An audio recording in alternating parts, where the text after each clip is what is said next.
Hello everyone, it's me Edwin the Jesús, and today I want to address a pretty interesting question, that being, is magic real, according to the Bible? Well, the answer might surprise you, but yeah, magic is real. Now, before anyone puts on their wizarding hats or whips out their Harry Potter wands, I gotta say magic is not good, according to the Bible. That is because the source of magical power is demonic. You see, don't get it confused. If something is not of God, it is evil and satanic, and magic falls in that category. Now, there is no good or white magic as some would have you believe. The Bible does not distinguish magic by those categories like men do. All magic is forbidden because it appeals to a power other than God, and any other source of power that isn't from God is demonic and from Satan. Now let me give you some examples of magic in the Bible. The first can be found in the book of Exodus, chapter 7. Here Moses and Aaron, the prophets, confront the Pharaoh of Egypt and tell him to let their people go. As a sign of their godly power, Aaron throws his staff down and it becomes a serpent. In verses 11 through 12 it says, "Then Pharaoh summoned the wise men and the sorcerers, and they, the magicians of Egypt, also did the same by their secret arts. For each man cast down his staff, and they became serpents, but Aaron's staff swallowed up their staffs." So we see that the Pharaoh's magicians were able to mimic the power that Aaron did by turning their serpents into staffs as well, but however, it shows a clear distinguish between godly power and magical satanic power, as the staff by Aaron swallows up the other two serpents. Now, another example of Pharaoh's magicians using magic is when Aaron and Moses, through God's power, turned the waters of the Nile to blood. It says in Exodus 7, verses 22, "But the magicians of Egypt did the same by their secret arts," so they were also able to turn water to blood, however in a much smaller scale. Another very famous example of magic being used is found in the book of Samuel.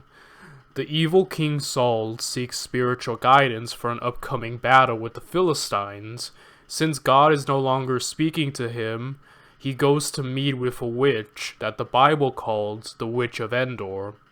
In 1 Samuel 28, she is described as a medium or someone who can bring up familiar spirits. By the request of King Saul, she uses her witchcraft to bring up the spirit of a dead prophet named Samuel that Saul speaks with. As you see, even this witchcraft or satanic power is able to even raise dead people, at least their spirits, to temporarily speak with them. And so that goes to show the lengths of that, how magic is real. These are just few of the examples of sorcery and witchcraft and magic being used and being real according to the Bible. Again, I must stress that it is forbidden by God, because the power that comes from these practices is not of God. The only other source of spiritual power, if it's not from God, is from Satan and his demonic power. Dealing with devils is dangerous and will always lead to a dark end. Do not be deceived by those who claim there is good magic or white magic or etc., for it says in the book of Revelations, the final book of the Bible, in chapter 21, verse 8, that those who practice magic will be judged and thrown into the lake of fire, which is the second death, for all eternity. Now, let me close out this video by reading you a few Bible verses about magic and God's disdain of it. In the book of Leviticus, chapter 19, verse 31, it says, "Regard not them that have familiar spirits, neither seek after wizards, to be defiled by them. I am the Lord your God."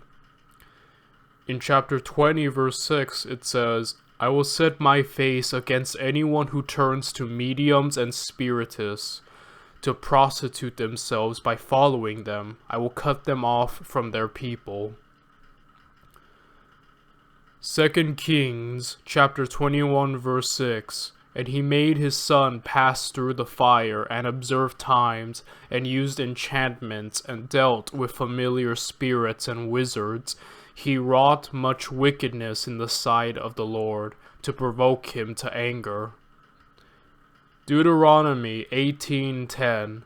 There shall not be found among you anyone who makes his son or his daughter pass through the fire, one who uses divination, one who practices witchcraft, or one who interprets omens, or a sorcerer. Exodus 22:18. You shall not allow a sorceress to live. 1 Samuel 15:23. For rebellion is as the sin of witchcraft. Alright, so those were some of the Bible verses that I read showing that God does not approve at all at magic, and it is a great sin before him to anyone who practices or follows those who practice it. And yeah, this is very surprising. A lot of people weren't aware that yes, magic, witchcraft, and sorcery is all real, but evil in the sight of God. So I would say to stay away from it, for it will lead to an eternal death, and ruin to those who practice or follow those who do. Keep the commandments of God and stay away from the dark arts of magic. God bless you all. I'll see you next video.